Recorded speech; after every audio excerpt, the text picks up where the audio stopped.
the unique system of initiation authorized by this directive or letter. The system that Srila Prabhupada authorized and established by this letter is non-traditional. It's totally unique. To understand this issue better, we really need to understand and appreciate just how unique the system is. In my personal story, I've already broken down what the Rtvik Representative of the Acharya system is, or what I refer to as the Rtvik Ras, and how Srila Prabhupada had slowly introduced it, step by step, gradually, as a feature of his mission. Rather than repeating all that here, I provide a link to that section. If you haven't watched that yet, please do so by tapping on the link. And if you do tap on the link and you go and watch it, you'll come back where we left off here. And if you don't click on the link, in 3 seconds, I'm going to give a summary review so that if you did watch it before, you don't have to watch it again. If you just want a summary of it, I'm going to give that in just 3 seconds. Originally, when Srila Prabhupada started ISKCON, he made the assessment of his own prospective disciples, as would be traditional for the Diksha Guru to do. Also in the beginning, Srila Prabhupada alone chanted on the beads, the Gayatri threads, he selected the devotional names, and he performed the fire sacrifices. As the mission grew and Srila Prabhupada began traveling constantly, he also began to delegate one aspect, then another. He delegated the responsibility of assessing the new candidates to the temple presidents. He trained devotees like Pradyumna to perform the fire sacrifices.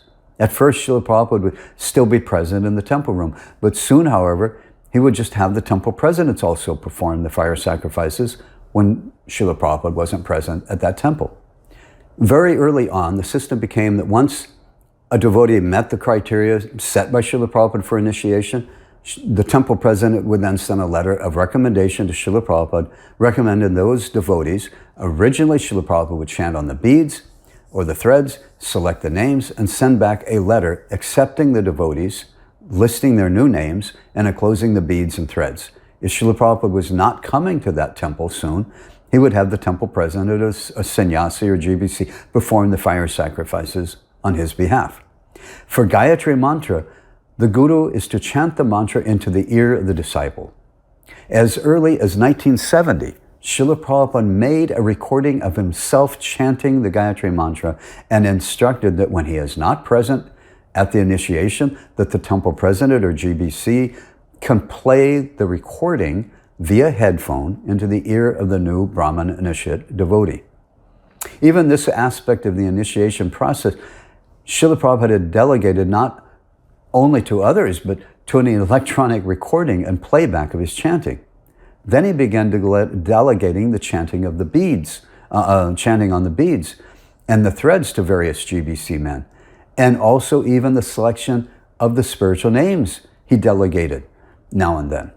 For many years, this was the standard for initiations. His Divine Grace had delegated many aspects. Sometimes he would chant on the beads, sometimes he would select the names, and sometimes not. Sometimes he would be in the temple when the fire sacrifice was performed, and sometimes not. As Srila Prabhupada delegated more and more of the process, none of the disciples, at least that I've ever heard of, ever questioned whether any of this was bona fide or not. Srila Prabhupada was our spiritual master, and we knew and accepted him as Krishna's pure representative. Whatever Srila Prabhupada did, we understood and accepted he was fully authorized to do so.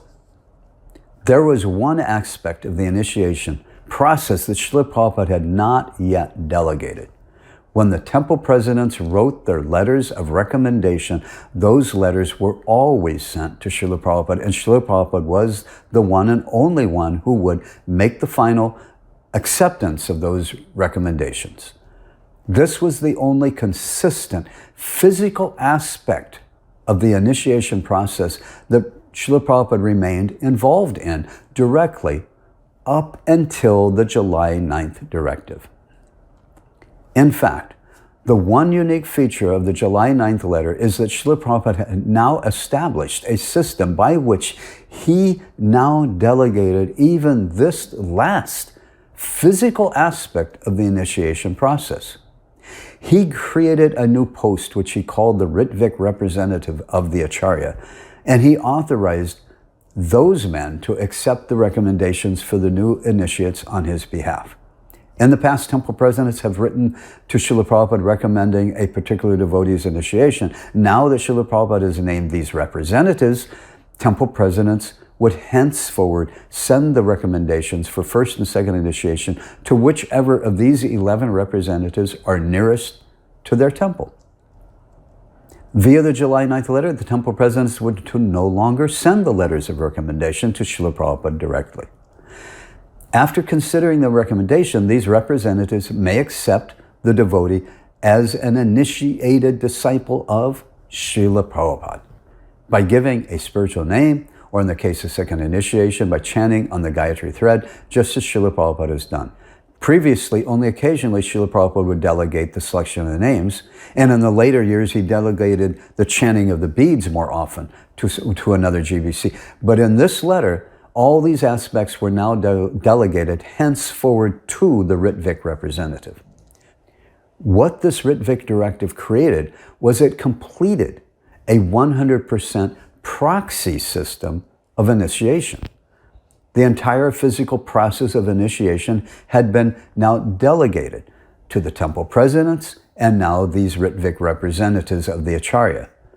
This created a system that no longer engaged or required Srila Prabhupada's physical presence or his physical direct involvement or approval for accepting new disciples.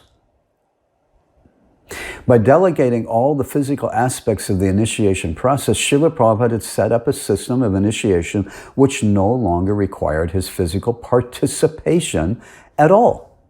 Temple presidents make the assessment and recommendations. The Rtvik representative accepts the recommendations on Prabhupada's behalf, chants on the beads or the threads, selects the names, and either they or the temple presidents or sannyasis, etc., perform the fire sacrifices.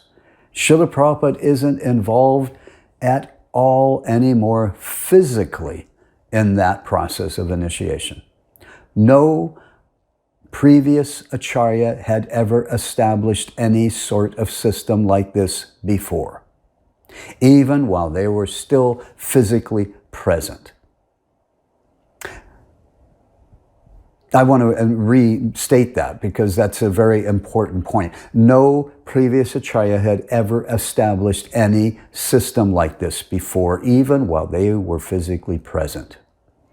This was totally unheard of, totally unique, totally non-traditional.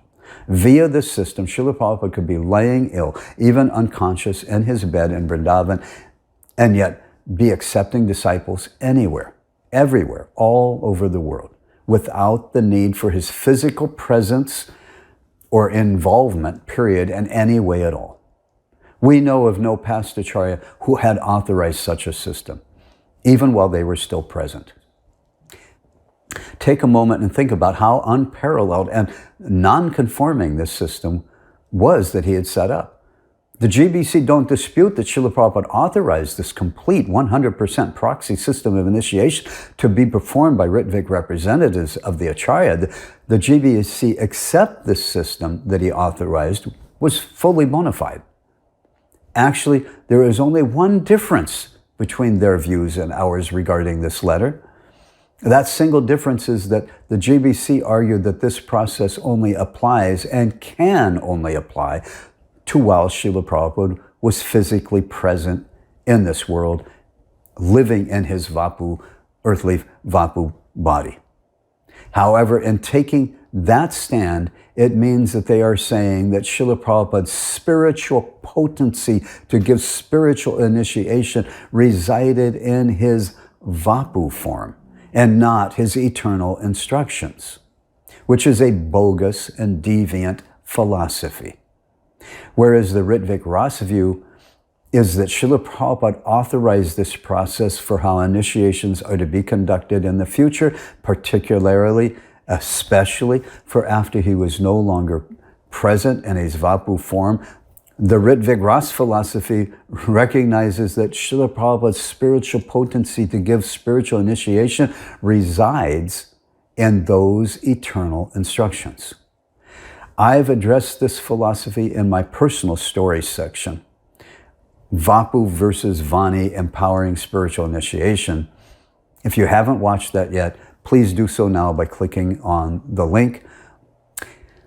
Those who claim that this Rtvik representative system was bona fide, but was so only while Srila Prabhupada resided here in his earthly Vapu form, I illustrate how that is a bogus philosophy. It is based on the deviant idea that what empowered the proxy system of initiations, the Rtvik system that Srila Prabhupada had authorized, was his temporary earthly Vapu form.